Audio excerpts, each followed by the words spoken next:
Welcome to What's Up in the Global Economy. I'm Linda Gerber, and in this video, we're going to talk about some political changes that are occurring in one of South America's most resilient free market economies, and that's in Chile. So, just as a background, Sunday, there was a political vote about a new constitution. And the constitution would have modified a lot of the free market policies, expanded government control, and changed some representation in the lawmaking bodies within Chile. One of the things, if you probably remember from our IB 350 classes, if you were one of the students there, is that we talked a lot about the chaotic nature of Latin American politics, how many countries have swung repeatedly from left to right and right to left and back again. So that there has not been a high degree of stability in the political philosophies in that part of the world. Well, Chile was an exception to that, at least dating back to the time when the brutal dictator Pinochet was in power, and he actually one of the good things he did, and there weren't that many that were good, is he moved the country into more of a free market approach under the guidance of the economists at the University of Santiago, who were known as the Chicago Boys, and that's because they studied economics under Milton Friedman at University of Chicago. Well, after instituting these policies, even though Pinochet did not remain in power, the free market philosophies remained, and it had turned the Chilean economy into one of the hallmarks of strong economic growth among Latin America.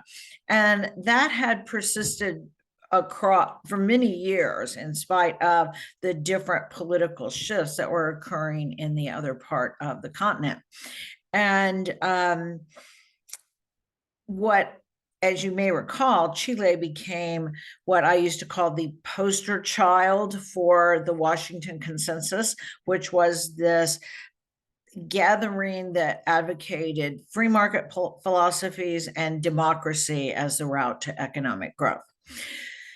However, in March of this year, Chile elected a very leftist president. He was a young man, 36 years old, previously the student body president of the University of Santiago, and he proposed instituting a lot more leftist political and economic regimes, and this constitution was part of it. So he was very much in favor of this, but when the vote came back, that was a severe defeat for the constitution. 62% voters rejected it. He has since struck a much more conciliatory tone and a much more centrist tone. And he has pledged that he's going to follow the will of the voters and work with people across the political spectrum and shepherd a new constitution that would be more in line with voter wishes. So it's going to be interesting to watch these changes. I'm actually going to, I should have done this earlier, but do a quick screen share and let you see this this headline in the Wall Street Journal, and this is from today, which is September 6th.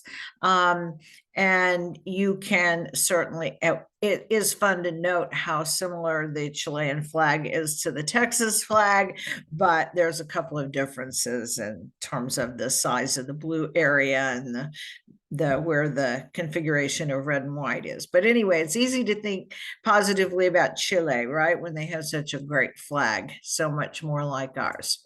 So let's continue to watch what's going on in Chile. Time will tell whether President Boric's centrist move will hold and what will happen with the new constitution. So good to see you here today. Please subscribe so you'll get a notice of future video posts. And thank you for watching today.